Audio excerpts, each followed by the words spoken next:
रामपुर एक छोटा सा गांव था, शांत और प्यारा। यहां रहते थे एक कुशल बढ़ई, रामू।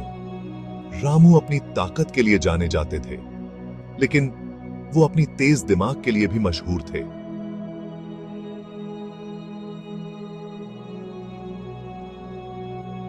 रामू को खबर मिली, पास के शहर के एक अमीर सेठ को उनकी कला की जरूरत थी।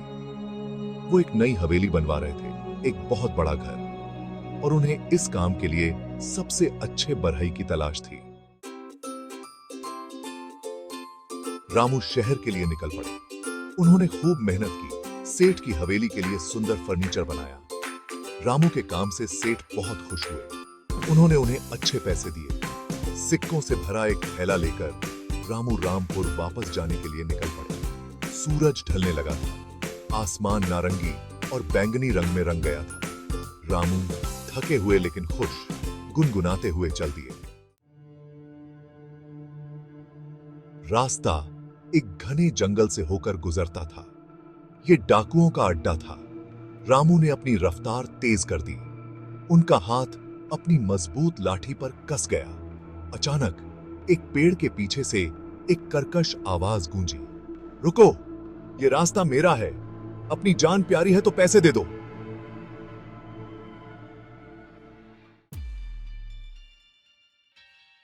साए में से एक लंबा चौड़ा आदमी निकला। उसके चेहरे पर एक भयानक निशान था। हाथ में वो एक चमकदार पिस्तौल लहरा रहा था। यह ज्वाला था, इस इलाके का सबसे खूंखार डाकू। रामू ज्वाला की कहानियां जानते थे। उन्होंने उसकी क्रूरता के किस्से सुने थे। लेकिन अब डरने से कुछ नहीं होगा। उन्हें जल्दी से सोचना होगा।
पांच गोलियां।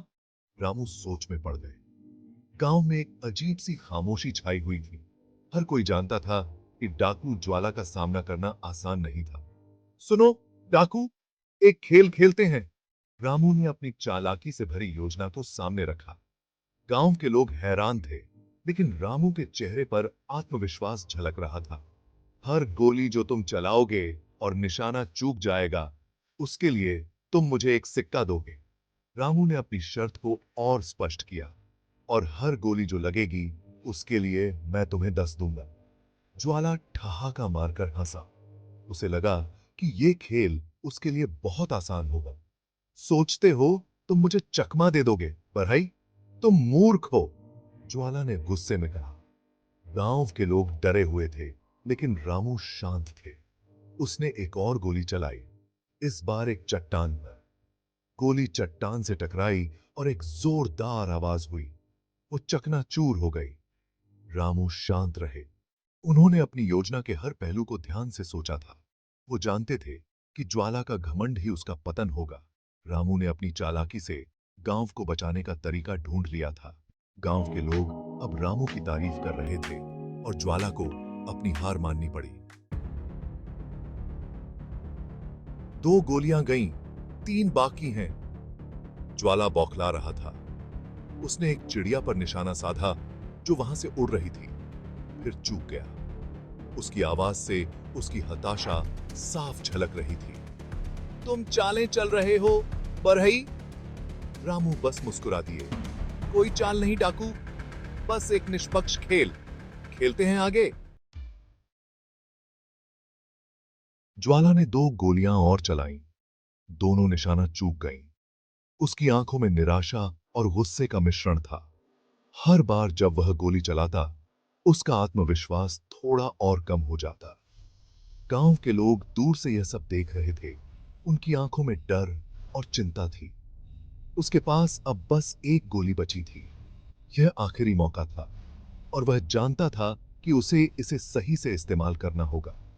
उसकी उंगलियां पसीने से तर थीं और दिल की धड़कन तेज हो रही थी। वो गुस्से से पागल हो रहा था।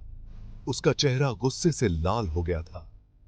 उसकी आंखों में आग थी और वह किसी भी कीमत पर जीतना चाहता था। लेकिन उसके मन में एक डर भी था, कहीं वह फिर से चूक न जाए। रामू शांत रहते हुए अपना हाथ आगे बढ़ाया।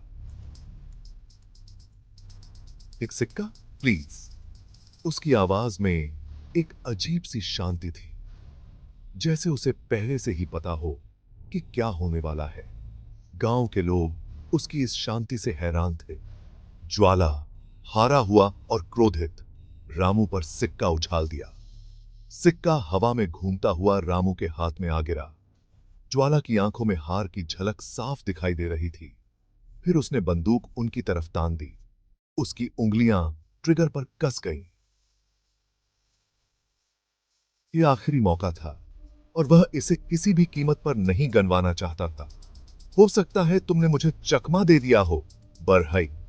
उसकी आवाज में एक अजीब सी कड़वाहट थी।